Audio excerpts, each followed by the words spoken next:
Assalamu alaikum. My name is Halima Hajat. I am a private health consultant, and today we're on the Health Podcast, brought to you by UCTV and sponsored by AUDLEY Late Night Pharmacy here in Blackburn. And today I want to talk a little bit about mental health. I mean, we've had mental health, I think, a couple of weeks ago, and last week I did a podcast episode on anxiety and stress around exams, especially as we are in GCSE exams, and we had the pandemic, so there was no exams over pandemic, and everyone's come back to school, and there's obviously a lot of pressure on students, on parents, on teachers, and it's been a very difficult period for everyone. So there's a lot of heightened stress and anxiety. So do check that out if you haven't watched it. Again, we'll put the link in the description below for you to check out if you haven't already. But today I just wanted to kind of do a little bit more on how stress and anxiety can really affect us on a day-to-day level. Now, it's really sad because generally, especially in the South Asian Muslim community, a lot of the time we use sabr. We use sabr, patience, have sabr. We use that as a form of, let's get through it. Let's just get on with things and things like that. And that is really good, alhamdulillah. Of course, it is part of our deen that we exercise a form of patience, especially when we are struggling with trials and tribulations. However, that said, it doesn't mean that we devalue and demean what stress and anxiety we might be going through. And for some, and this ranges, stress and anxiety can range massively. For someone, it could just be being constantly rushing around all day, and just having one thing to do, then the next thing to do, then the next thing to do, and just be constantly struggling with time and just have non-stop tasks to do. That is a form of stress, okay? That is a form of mental stress. So not just you feel stressed, but in your brain, it's actually affecting your brain, there's stress hormones around in your brain, right? And then you've got complete the other side where there are people whose stress and anxiety are literally causing them physical suffering, and that could be in the form of anxiety attacks. For some people, that might be pain. So you could have whether it's leg pain or back pain or knee pain or whatever pain that you generally have. If you're feeling stressed out, or if you're feeling just mentally very strained, your pain will start to shoot up, right? And whatever physical conditions you have, they start to kind of exacerbate, they start to get worse. And so we need to start understanding a little bit more that mental health and thinking about, everything that goes on, up there in our mind and how we think and how we feel. It's not something just to be pushed aside. Yes, we have to exercise patience for sure, but we need to actually look at it up for what it is, right? Which is the fact that it is something that affects us in our life, right? It's not if you have someone that is suffering with some form of physical pain, right? So say you've got, I don't know, you're struggling with knee pain or something like that. How much does that affect you on a day-to-day basis, that you struggle to get up, you struggle to walk, you struggle to exercise, and it's really, really painful every time you try and move, so much so that you end up just having to sit most of the day because it is so hard and so painful for you to move around, okay? So in that respect, how much does physical pain can be debilitating for the person, right? Mental health is exactly that. It's not anything less. Just because it's not on the external, just because it's not on the body where you can see and feel it, and it's very apparent from a visible way of looking at things, but actually it's on the same scale of how much it can affect a person and how much it can really affect you in terms of you might feel like you cannot get up at all, right? Just like the person who has knee pain and they can't get up, you could be in that similar kind of place, but your issues are more internal, and that is affecting you internally so much so that you can't even get up off the sofa and you can't even go for a walk, right? So we have to start understanding it for what it is. It's not anything less than what you would experience on a physical level. For me, actually, personally, I believe it is more painful, those internal things, those internal battles, those internal thoughts, those internal feelings, the internal stress, right? The internal anxiety.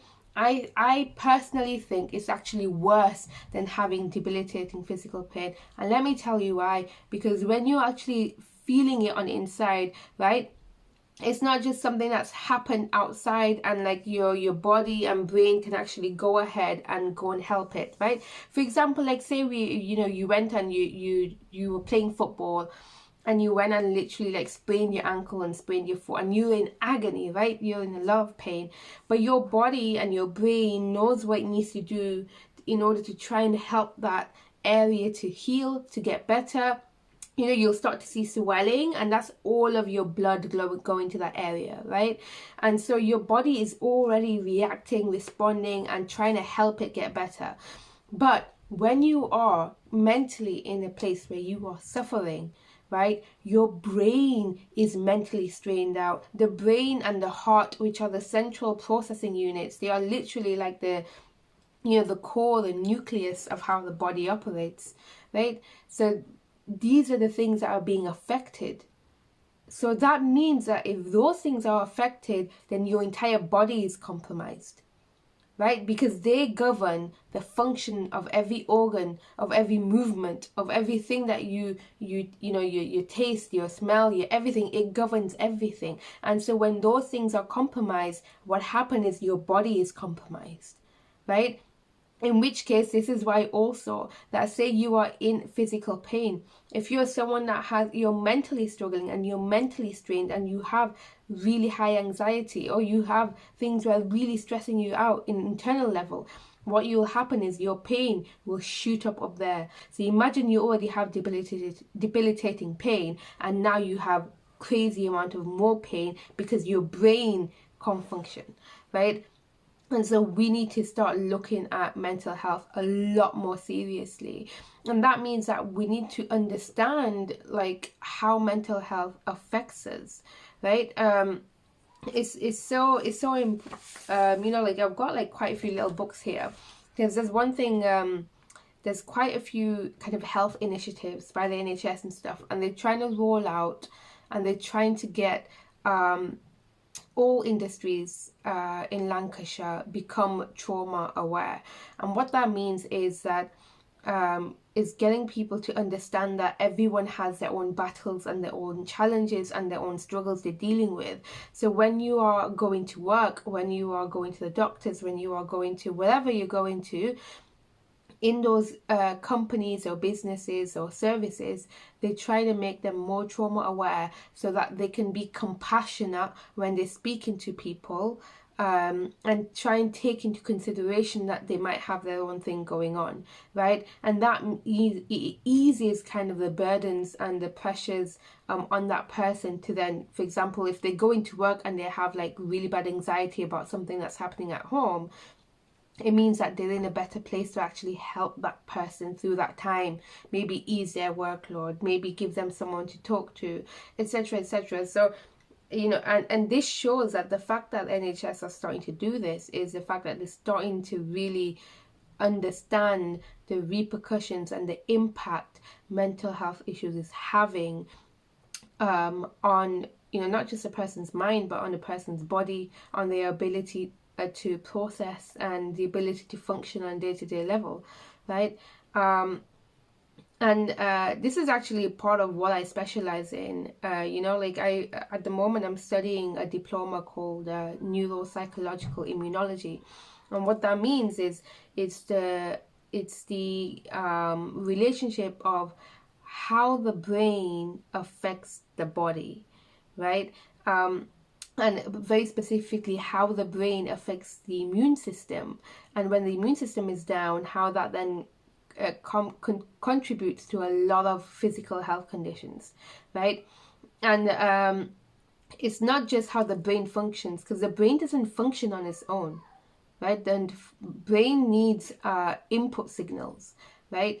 And those input signals is everything you see, everything you hear, the sounds that you're taking in, the everything, you know, that's in your environment, everything you touch, right? So every bit that you are experiencing in your day-to-day life, right, everything you've experienced from the moment you were born up until now have been input signals that have gone to your brain. And because they have gone to your brain, they have then impacted in some way your immune system. So I want to really kind of ask you a question, like if you have got physical conditions that you are struggling with, even mental health conditions that you're struggling with, I want to question you and I want to ask you, you go back to the very first time, the very first instinct that you suffered with that problem, with that condition, with that symptom, right? Very early in the very first one, and you will remember it in your head like it happened yesterday. That's how clear it will be. You will remember what you were doing, you remember how you felt it, when you felt it, right? You will remember every bit of memory of that instance, even if it was 15-20 years ago, because our brain knows, right? And what you'll do is you'll be able to recognize, have a think about that time or just before that time. What is the memory that comes up just before then, and what, try and associate what memory is linked to that pain, is linked to that physical condition, because a lot of the times it has been from a form of experience that you've had in life, or a negative form of incident that's happened in your life, and it affected you, it made you feel a certain way, and that then is associated, has kind of like left an imprint in your brain, which quite possibly could be contributing to some of your physical problems and pain, right? Especially if they are pain related, especially if they are like flare-ups and inflammation and those kind of things, then these are the things that you need to look out for, okay? And this is all, science is starting to recognize this now, in traditional medicine, in our sunnah, in like hikmah, in traditional Chinese medicine, in ancient like Arabic medicine, all of these, traditions have been talking about this stuff for years, right? But now it's starting to really come out in science, slowly but surely. It is happening, inshallah. This is something that you need to look into. Definitely, I think really consider your mental state and really notice, like, if your symptoms flare up, are you stressed out? Has someone said something? Are you struggling with something? Is there a challenge that you're currently facing? Because you will recognize that a lot of your pains and sufferings and challenges that you have with your body, they get worse when you're stressed out. They get worse when you're stressed out. Your eczema flares up, your pain will flare up, and all sorts of other things. Okay, so this shows us the relationship between what our mind is feeling, or what our mind is thinking, and how it kind of affects our body. All right. Definitely, if you have any insights on this, go ahead, leave a comment below. I'd love to read your insights, what you maybe are suffering with, and where you think that might be coming from as well. If you want to, you're very welcome to reach out to me and share your story. If you want some advice, my email is hello@halimahajat.com, which I'll add below, inshallah. And that's it for this, podcast. Inshallah, we'll catch you next time. My name is Halima Hajat. I am a private health consultant here in Blackburn. We're on the Health Podcast by UCTV, and is sponsored by AUDLEY Late Night Pharmacy. Thank you. Bye.